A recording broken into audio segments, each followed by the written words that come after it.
progress. Sabiti ewedde gavumenti lwe yaleeta ennongosereza kuteeka littaka mu paalamenti nga bw'eri enkola ennongosereza zino zisindikibwa mu kakiiko akakola ku by'amateeka okutandika okuzeekenneenya. Upon depositing the compensation awarded for the property with court pending determination by the court of the disputed compensation amount. Kati akulira akakiiko kano Jacob Oboth ategeezezza ng'emirimu gy'akakiiko kano bigitandika olunaku lw'enkya.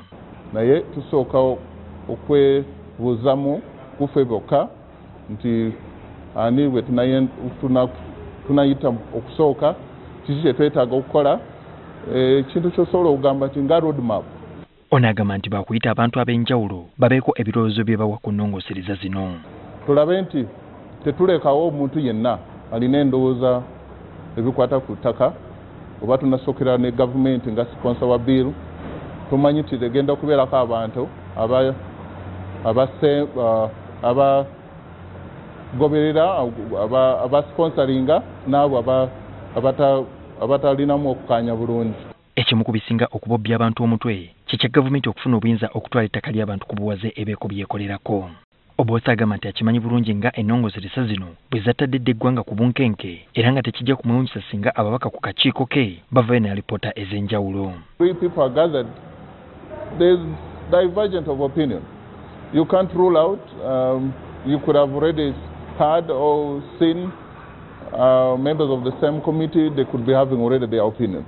But it's too early to form an opinion.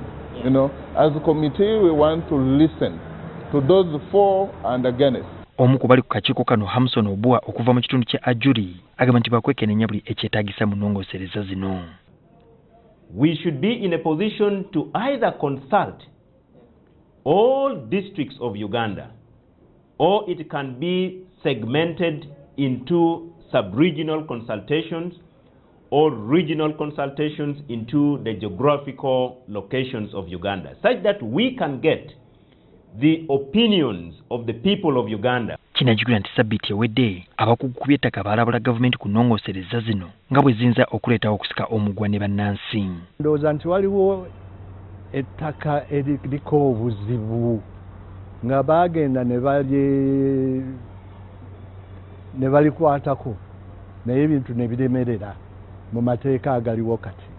Kubanga mu mateeka agaliwo kati tewali kikukkiriza kutwala ttaka lya muntu nga tomaze kumusasula. Gavumenti ekole ku bintu bibiri. Efuba okulaba nga tennaba kwewola ssente zikola projekiti tumaze okumanya ne ssente zaffe zigenda okuliyirira abantu tuzirina mu nsawo. Kati ekirindiriddwa kwe kulaba nga paalamenti eneevayo n'ennongosereza ezinaaleka buli ludda nga kumpi lumatidde.